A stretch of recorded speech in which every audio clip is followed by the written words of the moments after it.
Bienvenue, chers téléspectateurs, dans cette émission spéciale Entrepreneuriat. La semaine de l'entrepreneuriat est un événement mondial qui réunit chaque année, au mois de novembre, près de 160 pays autour de la thématique de la création d'entreprises. La Voix des femmes n'a pas souhaité rester en marge de cette activité et nous organisons ce plateau spécial avec des invités, des femmes, pour parler de l'entrepreneuriat féminin. Je vous invite à retrouver ce plateau avec nos invités dans quelques instants. Africa, yeah, yeah.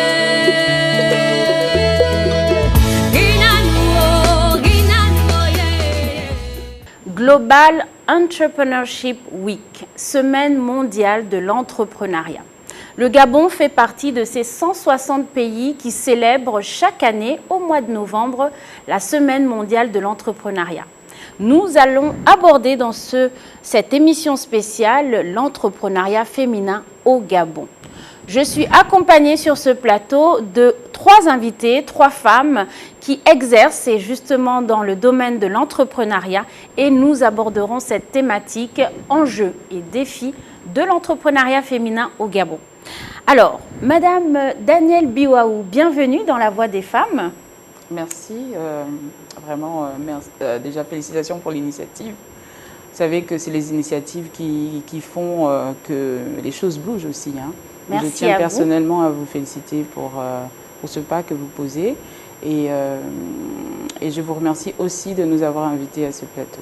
Alors effectivement, Madame Danielle Biwaou est la directrice générale de la Chambre de commerce et elle nous présentera effectivement cette institution qui accompagne bien évidemment les entrepreneurs. Alors, avec vous, j'ai 2 autres invités, 2 femmes, 2 jeunes femmes, je tiens à le préciser, qui sont elles aussi entrepreneurs. Et donc, vous avez Madame Elodie Koundi, qui est donc la responsable de la ferme Émir. Bienvenue, Elodie. Alors, j'ai à votre droite, effectivement, Madame Akere Ariane. Vous êtes donc spécialisée dans le domaine du numérique et nous en parlerons dans quelques instants. Bienvenue Ariane. Merci, c'est moi qui vous remercie pour l'invitation. Merci beaucoup. Alors, comme je vous l'ai dit, entrepreneuriat féminin au Gabon, nous en parlons aujourd'hui dans le cadre de cette semaine mondiale de l'entrepreneuriat. Alors, je commence avec, je dirais, la partie institutionnelle de l'entrepreneuriat au Gabon. Et je vais donner donc la parole à Madame Danielle Biwaou, qui représente, comme je vous l'ai dit, la Chambre de commerce de Libreville. Madame Biwaou, parlez-nous un peu de cette Chambre de commerce. Quelles sont vos missions concrètement et qu'est-ce qui a été fait jusqu'à aujourd'hui par rapport à l'entrepreneuriat au Gabon? Très bien, merci Madame Lebalé. La Chambre de commerce du Gabon, c'est l'une des plus vieilles institutions de notre pays puisqu'elle a été créée en 1935. D'accord. Elle a donc 86 ans. J'ai toujours plaisir à parler d'elle comme étant, je la personnifie. Oui. Comme une femme peut-être? Tout à fait, exactement. Je l'appelle d'ailleurs la vieille dame. D'accord. Et comme elle est vieille, je pense que notre devoir, c'est de pouvoir lui donner une seconde vie. Tout à fait. Et c'est sûr que c'est tous ensemble que nous allons y arriver, chacun à son niveau. Et donc, c'est une institution comme dans tous les pays du monde où il y a des chambres de commerce, Oui. à part peut-être le Vatican où il n'y en a pas, mais normalement, dans tous les pays, il y a des chambres de commerce. Et donc, elles ont des missions qui sont similaires. C'est des missions donc, de service public d'abord. D'accord. Et leur objectif, c'est de justement aider les pouvoirs publics, mettre en œuvre la politique publique côté privé. D'accord. Accompagner donc le secteur privé et de manière globale, les missions sont de l'ordre de 3.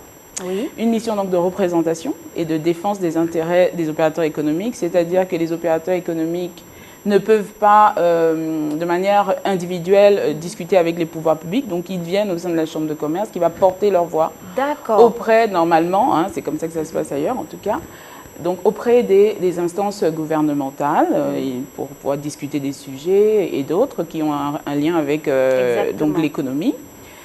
Et donc le deuxième volet, c'est une mission de consultation parce que la Chambre de commerce étant un organe qui représente les opérateurs économiques, et pour la plupart du temps consultés par l'État sur des sujets justement qui ont trait à l'économie ou des décisions que l'État veut prendre et qui ont une incidence sur l'économie et donc sur les opérateurs économiques. Tout à fait. De la même manière, en fait, c'est de part et d'autre. Hein. La Chambre de commerce aussi, puisque nous sommes aussi un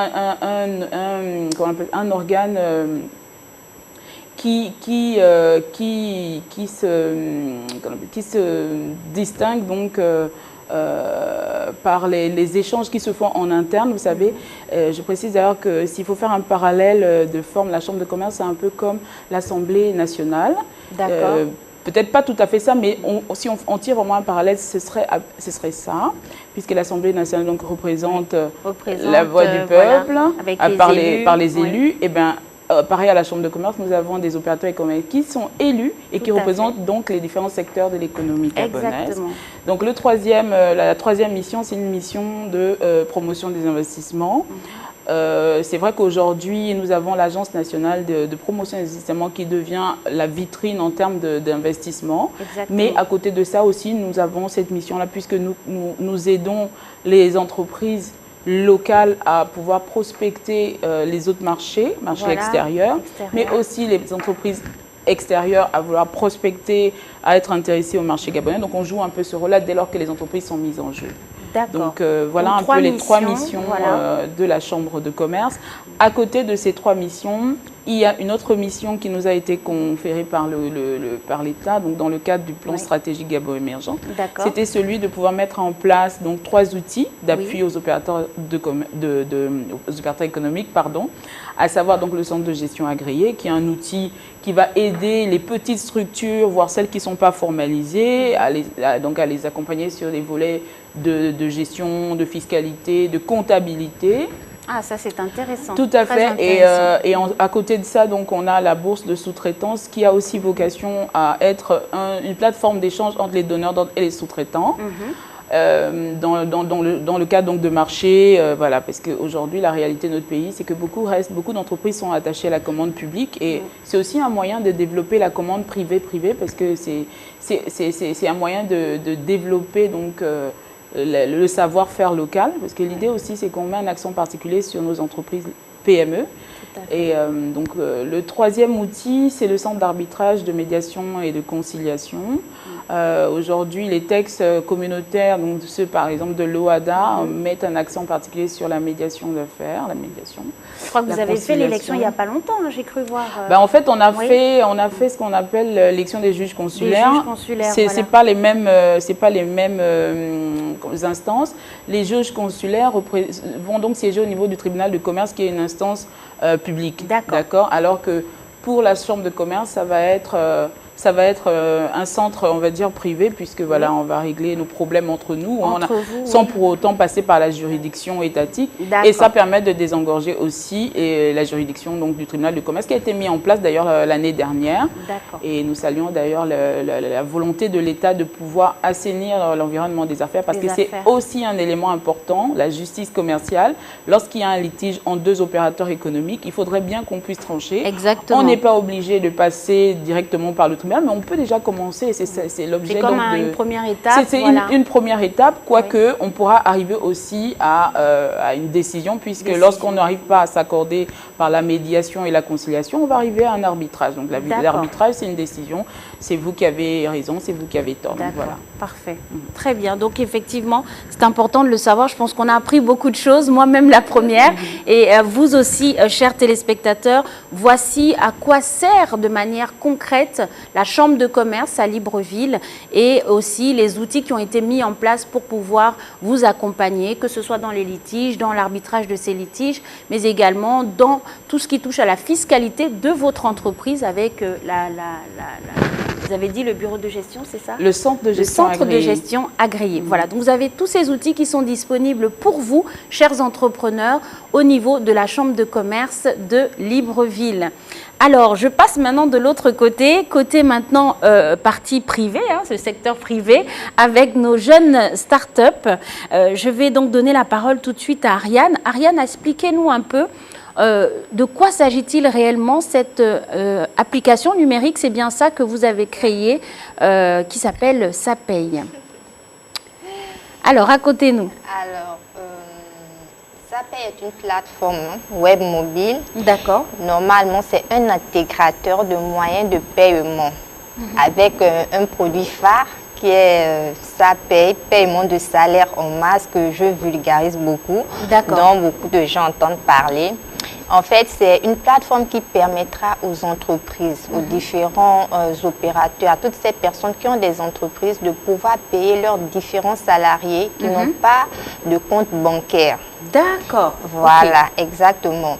Qu'est-ce que ça veut dire? Vous pouvez être un salarié et vous avez 200 000 francs, 150 000 francs.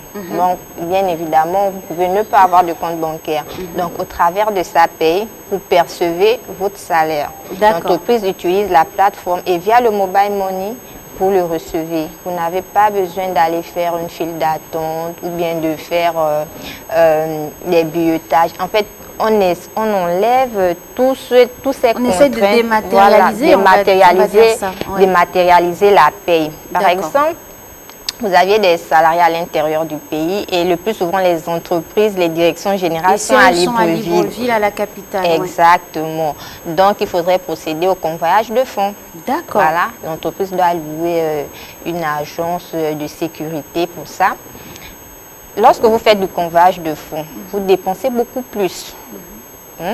Si vous ne faites pas de convoyage de fonds et que vous faites des virements, vous imaginez qu'il n'y a pas des établissements bancaires à l'intérieur, bon, pas à l'intérieur, mais dans certaines régions, localités du pays. Voilà, le taux de bancarisation, non seulement il est de 30% au Gabon, mais 81% de nos villes n'ont pas d'établissement bancaire. D'accord, c'est important de le préciser, effectivement, qu'il y a encore des provinces, ou en tout cas des villes à l'intérieur du pays qui n'ont pas encore la possibilité d'avoir ces banques sur place. Voilà. Donc, moi, j'ai pensé inclusion financière. Tout à fait. Donc, au travers de Zapay, elle vient résoudre. C'est vrai, on ne va pas enlever les banques. Et nous ne sommes pas concurrents des banques. Ce n'est qu'un palliatif, une solution, voilà, à toutes ces personnes qui sont dans ces villes. Oui. Donc, il n'y aura plus de convoyage de fonds. Au travers de la plateforme, depuis Libreville, vous recevrez votre salaire. Argent. Voilà, que ce soit le salaire, que ce soit la pension. Tout à fait. Toutes les personnes du troisième âge qui doivent se déplacer pour venir prendre leur pension, ils n'auront pas besoin de se déplacer. Via le mobile money, ils reçoivent leurs différentes pensions. Est-ce que vous avez commencé à travailler justement avec ces organisations locales qui gèrent les pensions, qui gèrent certains salaires pour les personnes qui vivent à l'intérieur? Oui. En ce qui concerne les pensions, oui, c'est en cours. Au niveau de la CNSS, nous sommes déjà en discussion. D'accord. Donc, en dehors de ça, il y a également des entreprises forestières. D'accord, voilà, effectivement. Qui ont beaucoup de salariés dans l'intérieur. À l'intérieur, du pays. exactement. Voilà. Donc, comme je disais tout à l'heure, depuis avril 2021, nous sommes sur le terrain et c'est ma bataille de tous les jours. Très bien. Alors, je tiens à préciser que Ariane a été incubée, donc elle a pu monter cette belle application au sein d'un incubateur national qui s'appelle la SINGE, qui est donc la Société d'incubation nationale du Gabon, et donc qui a accompagné Ariane dans ce processus de création de cette application numérique. Et donc aujourd'hui, Ariane, bien sûr, vous êtes sortie de votre incubation à la SINGE. Vous pouvez nous en parler rapidement? Alors, après mon lancement officiel, j'ai voulu voler de mes propres ailes maintenant, aller être face aux réalités. Exactement. Voilà, et j'ai été formée. Maintenant, c'est à moi de produire, c'est à moi de montrer sur le terrain ce que j'ai appris tout au long de la formation. La théorie et la pratique sont deux mondes choses différentes, voilà. Effectivement. Donc, maintenant, je suis face aux réalités.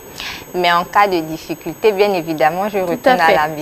Ça, bien évidemment. Exactement. Donc un clin d'œil bien sûr à toute l'équipe de la SINGE, en particulier à Monsieur Ebibier qui vous accompagne et d'autres entrepreneurs également dans les solutions numériques. Voilà. Alors on passe à l'autre invitée, donc Madame Elodie Koundi. Racontez-nous un peu comment on quitte de la psychologie clinique tout de suite à l'entrepreneuriat, et quel entrepreneuriat d'ailleurs. Vous êtes responsable d'une ferme mais également productrice de charbon. Parlez-nous un peu de cette histoire. Alors, comme il a été mentionné au préalable, je suis Elodie Kundi, je suis la responsable de la ferme des Mires. Oui.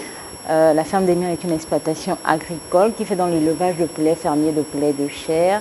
Et d'ici peu, nous ambitionnons également de nous lancer dans les poules pondeuses. D'accord. Alors, c'est une ambition que je mûrissais depuis longtemps. Seulement pour ceux qui sont dans l'activité ou qui s'y connaissent un peu, c'est une activité qui demande beaucoup d'argent.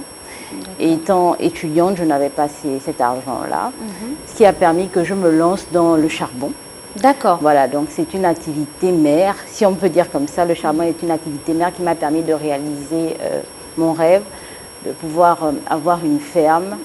Il faut dire que pour la petite histoire, en fait, j'ai dans ma famille plusieurs personnes qui sont hypertendues, D'accord. qui souffrent de diabète. Et donc, en faculté, on nous avait remis un devoir de recherche où la question était de chercher les raisons de l'augmentation de l'hypertension au Gabon, les maladies cardiovasculaires. Ça, c'est un sujet, je crois, très intéressant, effectivement. Et donc, durant nos recherches, nous nous sommes justement rendus compte que l'alimentation était l'un des facteurs aggravants de cette maladie-là. Oui. Et en poussant un peu plus dans nos recherches, on a essayé de voir quel est l'aliment le plus consommé au Gabon. Oui. Et bien, on a trouvé que c'était le poulet. Le poulet qu'on appelle d'ailleurs affectueusement la star des congélateurs. Et donc, je me suis dit, bon, voilà une activité qui pourra naturellement, parce que c'est le but de tout entrepreneur, avoir des retours sur investissement, mais en plus, apporter une valeur ajoutée. Une valeur ajoutée, voilà. tout à fait. Donc, étant donné qu'au Gabon, on ne produit pratiquement rien, je me suis dit, bon, quitte à être une précurseur dans ce domaine-là, ben, vous pouvez me lancer. D'accord. Je me suis lancée et puis ben, ça commence à porter des fruits, on va dire. Alors, c'est super, c'est une très bonne nouvelle. Effectivement, c'est un sujet important parce qu'on a cette habitude à manger, on va dire pas très sainement, hein, au niveau du Gabon. On mange beaucoup de congelés, n'est-ce pas? Et puis, comme on ne produit pas beaucoup de choses sur place, on importe énormément de choses. Et c'est vrai que donc vous faites partie de ces personnes-là qui ont décidé effectivement qu'il était temps. Il était temps que le Gabon produise ses propres aliments. Et donc, vous avez lancé cette ferme Émir. Donc, ça veut dire qu'aujourd'hui, Madame Biwaou peut commander du poulet chez vous, c'est possible? Bien sûr. du poulet de ferme, etc. Et donc, c'est de la nourriture fraîche. C'est de la nourriture bio et c'est très bon pour la santé. Voilà. C'est un message qu'on passe aussi à nos téléspectateurs. Manger bio, c'est bon pour la santé. Ça évite l'hypertension, les AVC et tout ce que vous pouvez entendre comme maladie liée justement à votre alimentation. Alors, je voudrais qu'on aille un peu plus dans le vif du sujet. La thématique qui nous réunit aujourd'hui, nous avons décidé de parler des enjeux et des défis de l'entrepreneuriat féminin au Gabon. Nous avons sur ce plateau des entrepreneurs qui se sont lancés. Nous avons une femme qui représente bien sûr cet écosystème, on va dire ça comme ça, qui est donc le commerce, l'entrepreneuriat, l'industrie. Et donc l'idée, c'est d'échanger sur cette thématique. Aujourd'hui, Madame Biwaou, en tant que directrice générale de la Chambre de commerce, vous avez une vue, je dirais, un peu globale, voilà, macro sur cet environnement. Pensez-vous réellement qu'on a déjà fait des grands pas, ou en tout cas, est-ce que l'entrepreneuriat féminin au Gabon a vraiment évolué? De mon point de vue, l'entrepreneuriat féminin aujourd'hui est en train de prendre un visage. D'accord. À l'époque, il n'était pas très visible, mais aujourd'hui, on le voit bien. La preuve, c'est que sur le plateau, on a des jeunes entrepreneurs. Donc, ça donne vraiment une vue de ce qui se passe. Donc ça bouge vraiment du côté donc, des femmes qui ont compris qu'elles avaient un rôle à jouer. Et tout de suite, ça me permet de parler donc, des enjeux de l'entrepreneuriat féminin. Oui. C'est un enjeu qui est d'abord économique. D'accord. Parce que la femme, on ne la percevait pas comme ça, comme étant un acteur économique. Hein. Voilà, on était un peu relégués au rang donc, des cuisines. Mais la place de la femme, c'est à la cuisine. Il paraît. Effectivement, j'ai écouté ça, ça m'a beaucoup fait rigoler. Je dis, celui-là, il ferait mieux de se updater. Tout à fait. Parce que les choses ont évolué, même quand on est dans le domaine religieux. La femme a un rôle, il faut rechercher les personnages dans la Bible. Donc, on voit bien qu'elles avaient un rôle particulier. Essentiel, oui. Au niveau du Gabon, on a beaucoup de choses qui se font. Les femmes sortent de plus en plus de l'eau, elles se prennent en charge de plus en plus. Oui. Et aujourd'hui, je pense qu'on est à l'étape, donc une étape qui est plutôt orientée vers l'innovation, parce que tout a déjà été créé, on va dire. Donc elles innovent avec les difficultés, voilà, elles trouvent des opportunités, et ça, on tient vraiment à les féliciter. Être dans l'entrepreneuriat, ce n'est pas chose facile. Oui. Récemment, j'ai assisté à une présentation, une dame qui présentait un peu l'entrepreneuriat féminin versus entrepreneuriat masculin. D'accord. Et c'était donc représenté par donc une course de relais, ou je ne sais pas. Et puis sur la piste de l'homme, le chemin était ouvert, mais par contre sur la piste de la femme, on avait le berceau du bébé, on avait la cuisinière, on avait beaucoup de choses. Donc voilà, ces obstacles. Tous ces obstacles auxquels donc la femme entrepreneur doit faire face, en plus du fait qu'elle est entrepreneur. Donc voilà, donc on est sur un plan de l'équité, on n'est pas vraiment sur les mêmes starting blocks. Voilà. Ça aussi, il faut reconnaître ce mérite aux femmes et il faut vraiment les féliciter. Beaucoup de choses sont faites aussi par le gouvernement, puisqu'il a compris très tôt l'enjeu et il a mis donc toutes les dispositions aujourd'hui pour que les femmes aient un accompagnement qui soit des plus optimales. Oui. Et la Chambre de commerce aujourd'hui abrite la cellule genre et handicap, oui, effectivement, qui est donc coordonnée par Madame Virginie Mounanga, qui est une femme. Et donc, c'est la cellule genre du ministère en charge des PME. Oui. C'est une cellule qui a vocation à accompagner les femmes entrepreneurs. C'est vrai qu'il y a beaucoup d'initiatives, mais c'est une initiative qui va permettre vraiment de donner du sens à l'entrepreneuriat féminin. D'ailleurs, je vous invite à venir visiter la cellule, prendre la tâche donc avec l'équipe de coordination et puis voir comment est-ce que vous pouvez vous insérer donc, dans cette dynamique-là qui est, comme je disais, d'abord d'ordre économique. Oui. Et elle est aussi d'ordre social parce que la femme, on le dit souvent, elle est un pilier dans la famille. Donc, les revenus qu'elle crée, elle les rapporte dans son foyer. Et donc, elle crée l'équilibre nécessaire qu'il faut. Et donc, voilà, je pense que l'entrepreneuriat féminin n'est plus à démontrer au Gabon, puisqu'on a la preuve aujourd'hui. Mais il y a des efforts à faire. Il y a encore des efforts. Il y a de gros efforts à faire. Les efforts, c'est notamment la formation, parce que beaucoup se lancent dans l'entrepreneuriat sans avoir des outils, sans avoir des rudiments pour pouvoir attaquer ce monde qui est un monde, il faut le dire, très, très, très difficile. Oui. Parce que l'environnement n'est pas toujours favorable, mais on a quand même des gens, vous avez parlé tout à l'heure de la jeune dame, ces dames qui sont donc des tenaces, pugnaces, qui ne laissent pas tomber l'affaire. On parle déjà de 3 ans d'existence, donc c'est très bien, il faut continuer, il faut vraiment se battre parce que les enjeux sont au-delà des 267 667 km², donc au-delà du Gabon. Au-delà du Gabon. C'est un message pour vous, mesdames, effectivement. Alors, je reviens vers vous, Élodie. Est-ce que vous pouvez nous parler un peu des difficultés, notamment que vous avez eues lorsque vous avez pris la décision de vous lancer? Quelles ont été les difficultés que vous avez rencontrées? Alors, les difficultés ont été d'ordre économique, premièrement. D'accord. Pour avoir des fonds, comme je disais. Vous avez mentionné au préalable que je suis également dans le charbon. Oui. Donc, c'est avoir des sous pour lancer la ferme. Et d'ailleurs, petite histoire, mon premier cheptel, 500 poulets, je l'ai perdu. D'accord. J'ai perdu 500 poulets, donc toutes les économies que j'avais. Et pourtant, j'ai été formée.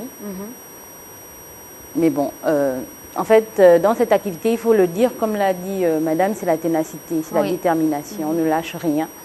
On s'est engagé dans un secteur d'activité. Il faut savoir au préalable que ce ne sera pas facile. Surtout que votre activité est très sensible, hein, parce que je crois qu'il suffit d'un rien pour que... Il suffit qu'un poulet soit contaminé ou alors, voilà... Tout le cheptel, il suffit d'un germe, quelqu'un qui revient d'une autre ferme ou qui a apporté un microbe et qui rentre dans la ferme et tout de suite, vous avez des problèmes. Exactement. Voilà. Mais bon, nous nous sommes engagés.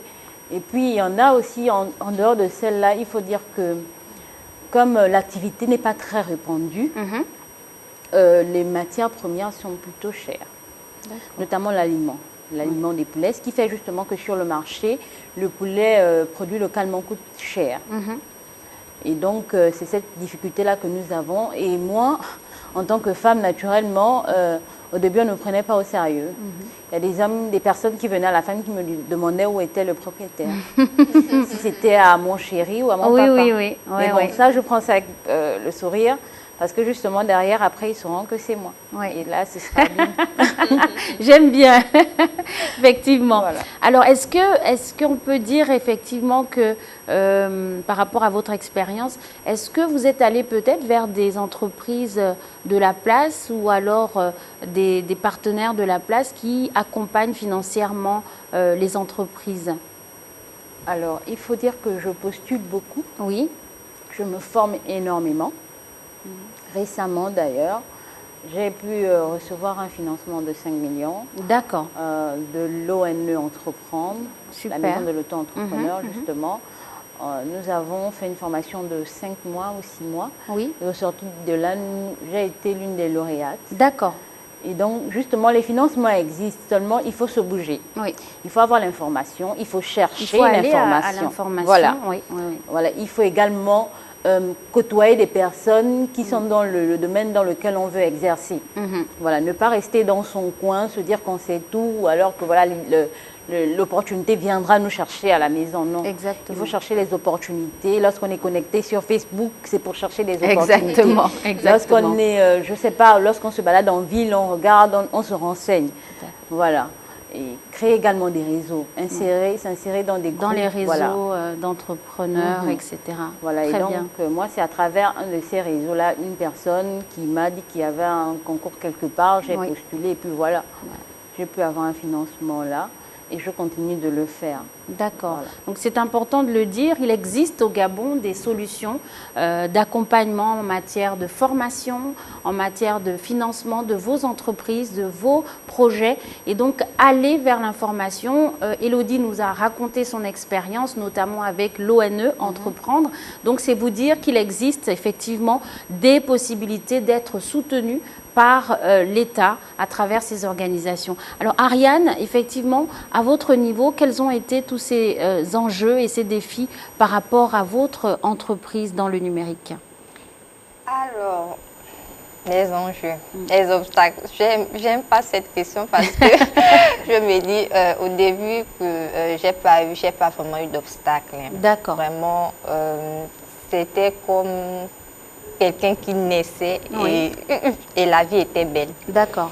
Donc, lorsque je rentre en incubation, avant bien évidemment, avant d'entrer en incubation, comme mes prédécesseurs ont si bien dit, il faudrait aussi aller à la recherche de l'information. L'accès à l'information est très difficile, mais lorsqu'on est en présence, nous sommes sur les réseaux sociaux, il faudrait chercher.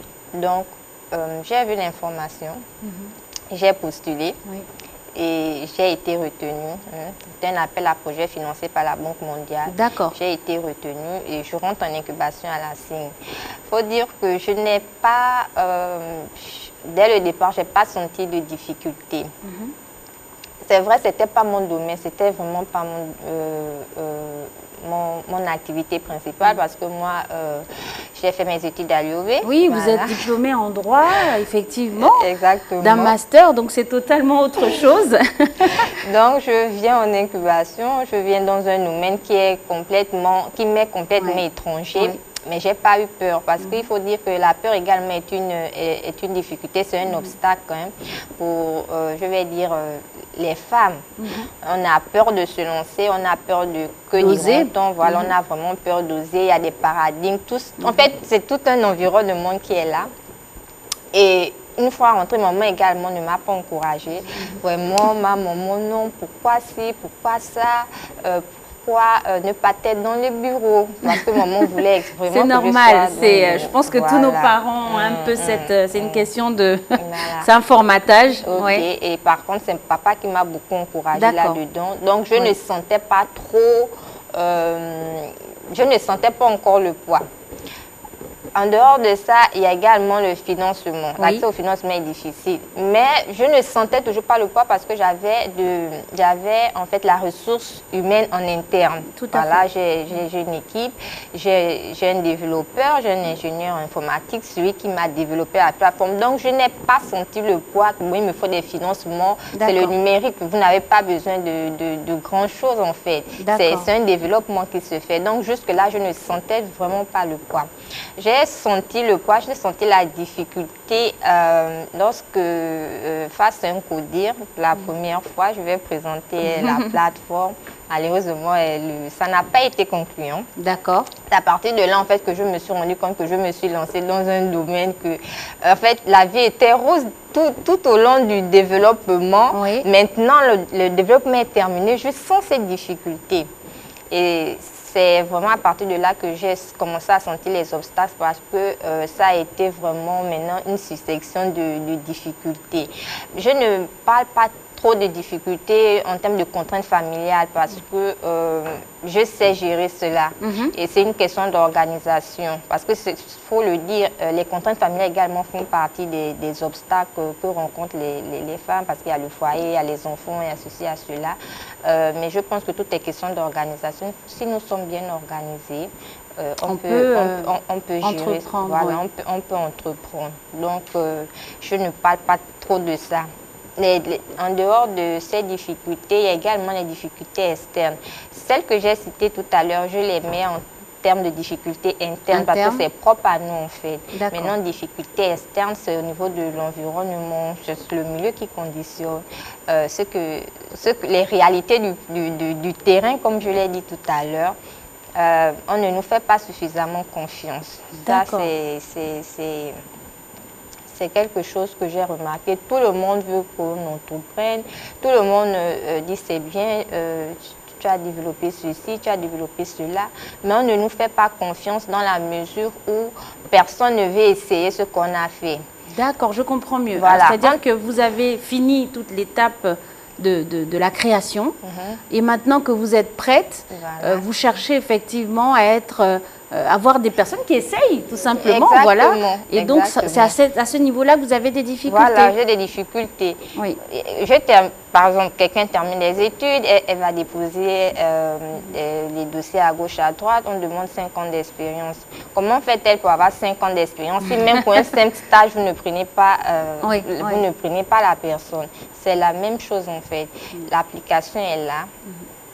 Elle n'est pas fait pour moi, c'est pour nous tous. Est-ce que vous croyez que on ne vous ferait pas confiance parce que vous êtes une femme ou bien c'est pour d'autres raisons? Comment vous l'avez ressenti? Je ne l'ai pas ressenti parce que je ne suis pas une femme, non. Je le ressens par contre du fait que, comme c'est nouveau, nous sommes dans l'innovation, il y a un peu de crainte.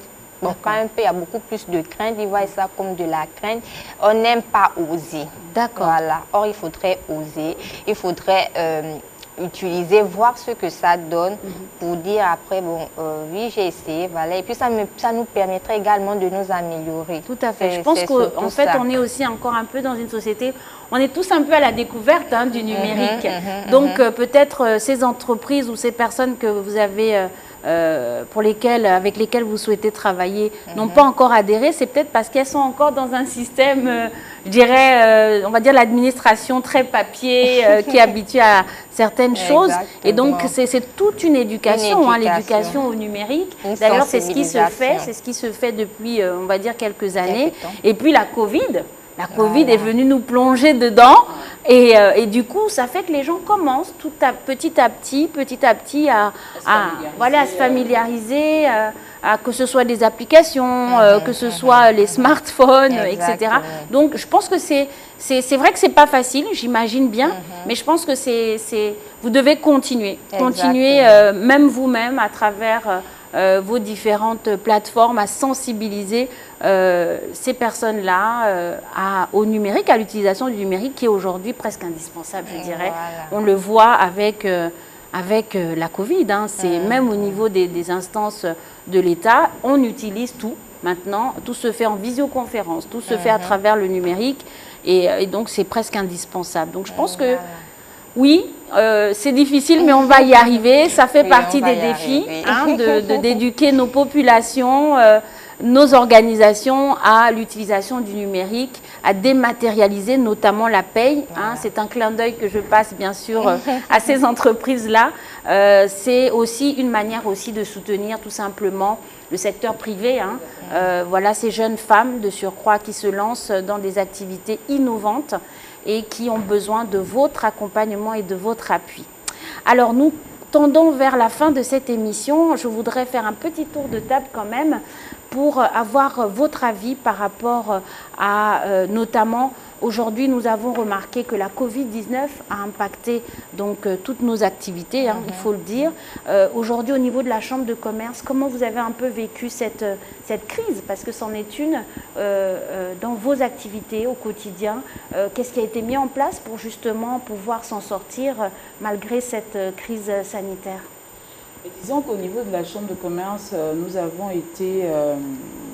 avons donc été réquisitionnés par l'État. D'accord. Parce qu'il fallait chercher aussi des espaces où loger donc certains services administratifs du COPIL. Oui. Donc on a dû, étant dans l'urgence sanitaire, l'État a dû prendre des mesures. L'État c'est quand même la force publique, donc du coup voilà, on a cédé. Mais le problème, ce n'est pas au niveau de la Chambre de commerce en tant qu'outil d'accompagnement. Le problème se situe beaucoup plus au niveau des opérateurs économiques parce que ce sont eux qui vivent au quotidien cette difficulté qui s'impose désormais à eux et comme je dis toujours, qui s'inscrit sur le temps. On est en train de partir vers la troisième année. Et l'idée pour nous, c'était de pouvoir amoindrir le choc. Donc nous avons procédé dès la première année de la Covid, donc en 2020, à une enquête à chaud, mais vraiment à chaud, pour savoir comment les entreprises vivaient donc, cette difficulté-là qui s'impose au monde entier. Oui. Et les résultats étaient totalement ceux qu'on attendait, parce que elles ont dû pour certaines fermer. Oui. On a perdu, il y a eu beaucoup de fermetures. Nous, au niveau de la Chambre de commerce, on avait un vivier d'à peu près 1200 entreprises. Oui. Et après révision donc, du fichier, on a perdu près de 400 entreprises. Ah oui, quand même. 400 PME qui sont mortes parce qu'elles n'ont pas pu résister. Et c'est souvent, souvent des entreprises qui ont entre 0 et 3 ans. Oui. Où le taux de mortalité est très élevé et où il est important, parce que ça, il faut le souligner, c'est-à-dire c'est un peu comme les enfants, je ramène toujours la chose à la dimension humaine. Oui. Les enfants sont les plus fragiles lorsqu'ils sont petits, donc il faudrait qu'on puisse mettre en place tous les dispositifs pour aider ces entreprises qui sont dans le démarrage. Parce que tout part de là, on ne peut pas parler d'entrepreneuriat si on ne met pas les leviers qui vont permettre donc, la croissance de ces entreprises-là, qui vont naître, qui vont grandir, qui vont se reproduire parce qu'elles peuvent créer des filiales, qui peuvent, voilà, il faut vraiment créer tous les leviers à chaque niveau d'existence de l'entreprise. Et donc nous avons fait l'enquête. Oui. Après l'enquête, nous avons organisé une formation à l'endroit des opérateurs du secteur du BTP parce que elles aussi étant accrochées à la commande publique se faisant de plus en plus rare, il fallait quand même les aider à avoir des outils, comment gérer un chantier, comment répondre à l'appel d'offres. Voilà.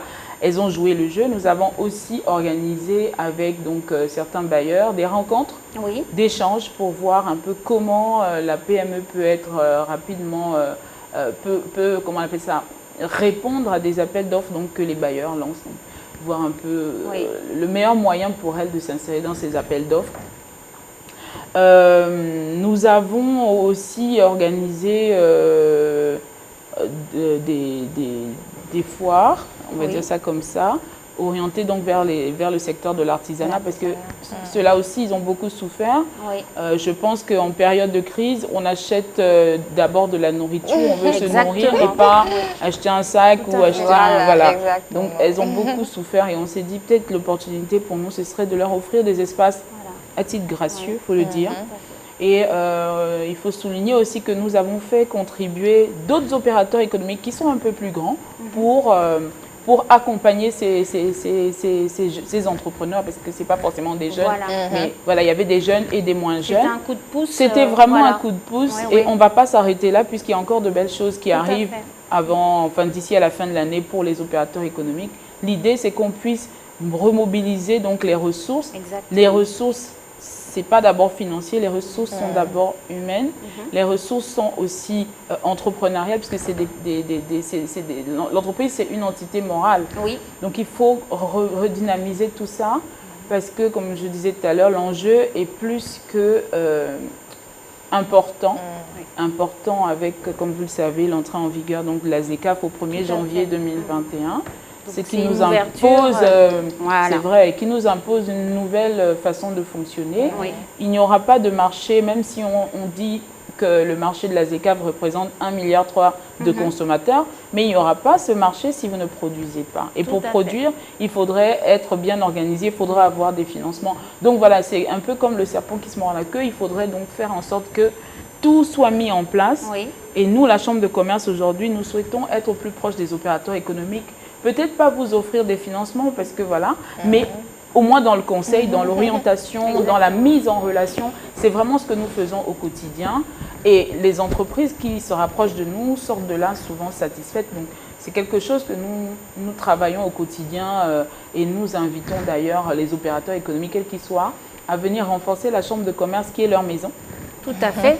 Parce que si vous laissez la maison toute seule, ne vous étonnez pas donc du vide que vous laissez. Donc, c'est aussi un clin d'œil. Tout à fait. C'est de l'occasion. tous les opérateurs économiques. D'accord. Merci beaucoup, Madame la Directrice Générale. Donc, n'oubliez pas, la Chambre de commerce est là pour vous. C'est la maison des entreprises. Elle met en place des outils, des formations, de l'accompagnement en conseil, pour que vous puissiez, malgré la crise sanitaire que nous traversons, qui est à la fois sanitaire, économique, que nous puissions justement continuer à développer ces entreprises et qu'elles puissent être suffisamment solides pour se préparer également à cette ouverture de notre zone aux autres pays, aux autres marchés que nous aurons dans quelques mois d'ailleurs, dès le mois de janvier, c'est bien ça? Disons que c'est rentré en vigueur le 1er janvier 2021. 1er janvier 2021. Et on est déjà en plein. D'ailleurs, il y a une grande foire, qui se prépare du côté de Durban, au KwaZulu-Natal. Donc, il y a une foire ZLECAf où les pays sont donc invités à exposer les produits. Et là, on va voir un peu la force. C'est vraiment un moyen qui va nous permettre de juger de la force des opérateurs économiques de chaque pays. Parce que le tout, ce n'est pas de ramener 20, 30 sacs. C'est de pouvoir maintenir donc le niveau de production, de répondre à la demande. Si on vous commande un conteneur, si vous êtes venu par exemple avec des produits tels que le chocolat ou alors de la confiture, il faudrait être en même de pouvoir répondre à cette demande-là. Tout à fait. C'est des conteneurs, on va dire, par mois. Si vous n'êtes pas capable, vous êtes exit du commerce et vous allez donc vous contenter du marché local qui est aujourd'hui, tout à fait, qui n'est pas aussi dynamique que les autres. Voilà, c'est ça. Donc c'est une très bonne information. N'hésitez pas à vous rapprocher de la direction générale de la Chambre de commerce pour pouvoir justement être accompagné dans le cadre de cette nouvelle donne qui nous arrive très bientôt avec la ZLECAf. Alors, mesdames, un dernier petit tour de table. Qu'est-ce que vous pouvez dire à ces femmes qui nous regardent, ces jeunes femmes d'ailleurs comme vous qui nous regardent et qui ont envie peut-être d'oser se lancer dans l'entrepreneuriat et qui auraient besoin de conseils? N'hésitez pas à regarder votre caméra. Alors, comme j'aime bien parler de ma petite histoire, je veux dire que je suis aujourd'hui entrepreneur, mais je suis issue d'une famille défavorisée. D'accord. Comme j'aime à le dire, j'ai été maman à 16 ans. Et j'ai grandi dans un quartier populaire, Rio. Je le dis pour vous dire que je ne suis pas, je ne porte pas un nom qui est connu. Mais j'ai fait avec ce que j'avais. J'ai cherché, j'ai fait du charbon. Je n'ai pas regardé à ce que l'on dira. Je suis universitaire, voilà, mais bon, étant maman, j'ai des obligations. Et donc, je regardais à ces obligations-là pour me lancer. Il y a plein de jeunes filles à Québec, à Rio, à venir voir, qui ont du talent, qui ont des choses à faire, mais qui se sous-estiment, qui se disent, bon, je n'ai personne, je ne peux rien faire si je n'ai pas un financement. Commencez là où vous êtes, avec ce que vous avez. Et puis après, les choses se feront. J'ai un financement qui n'est pas encore opérationnel aujourd'hui, mais c'est parce que je me suis bougée. C'est parce que j'ai fait quelque chose qu'on m'a remarqué et qu'après, j'ai été contactée pour tel événement, pour tel financement. Et pour ça, il faut se bouger. Tout à fait. Voilà, donc les filles, bougez-vous. Les filles, bougez-vous, osez entreprendre, c'est le message de mademoiselle Élodie Koundi. Alors Ariane, quelque chose à dire pour terminer cette émission à toutes ces jeunes femmes qui vous regardent aujourd'hui sur La Voix des femmes? Alors, moi, j'aimerais être déjà un modèle pour ces jeunes femmes qui me regardent. C'est vrai, j'ai fait des études de droit. Moi, j'ai toujours voulu être magistrate. Mais on n'a pas tout ce qu'on veut dans la vie. Et lorsque des situations se présentent dans la vie, je pense qu'il faudrait faire avec.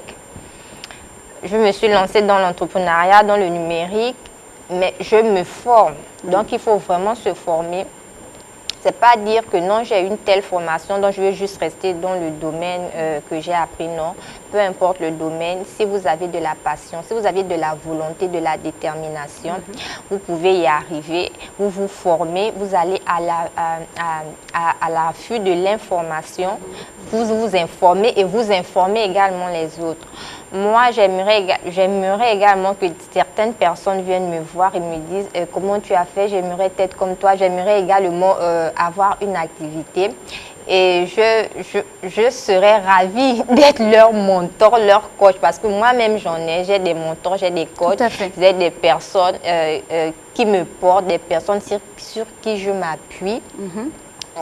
Pour certaines difficultés, elles m'apportent de la connaissance. Ça me permet également d'améliorer mes connaissances, mes compétences. Et il faudrait faire beaucoup de recyclage. Donc, j'appelle ces jeunes filles vraiment de ne pas baisser les bras. C'est difficile. Surtout moi c'est difficile. Il y a seulement une semaine que j'ai signé mon premier contrat. Et félicitations. Mais enfin, je pense que ça mérite. Voilà. On y arrive. Voilà, on y arrive. Il ne faut vraiment pas baisser les bras. Oui. C'est pas parce qu'on est face à une difficulté qu'on va baisser les bras. Comme je l'ai dit tout à l'heure, le code, ma première difficulté a été face au codir. Je ne pouvais pas pleurer. Pourtant, de nature, je suis quelqu'un de très sensible. Je pleure facilement. Mais je n'ai pas pleuré devant le codir. Et le fait également qu'il me dit non, c'est la technique assez caprice, ça m'a également encouragée. Donc, on a également besoin d'encouragement. On a également besoin des personnes qui nous portent, d'où le rôle de ces mentors, de ces coachs qui sont à nos côtés. Donc, moi, j'aimerais bien être un modèle pour mes soeurs. Bon, ça me fait plaisir quand mes promotionnaires m'appellent, me disent oh, mais on t'a vu à la télé, on t'a vu à l'Union, on t'a vu ceci. Mais pourtant, au début, c'était eux qui me disaient mais tu es sûr que tu as fait les études de droit pour faire ça. Donc, j'aimerais également encourager beaucoup, être un modèle pour cette personne. Voilà. Merci beaucoup, Ariane. Oui, bien sûr. C'est des témoignages qui sont très édifiants, parce que l'entrepreneuriat, c'est tout sauf le bonheur. C'est justement la difficulté qui fait que ces femmes-là s'engagent dans quelque chose. Mais ce qui m'a le plus touchée dans ce qu'elle a dit, c'est le déploiement du potentiel, donc qui est en adéquation avec le thème de la DIU de cette année. Déploie ton potentiel. En réalité, on n'est pas sur Terre pour acquérir des connaissances universitaires, non. En réalité, c'est quelque chose, oui, c'est une case, mais à côté de ça, on a ce avec quoi on est, c'est donc le potentiel. Mais vous savez une chose, c'est que dans les cimetières, il y a beaucoup de gens qui ont eu du potentiel, qui n'ont jamais osé. Ils sont morts avec tous leurs projets.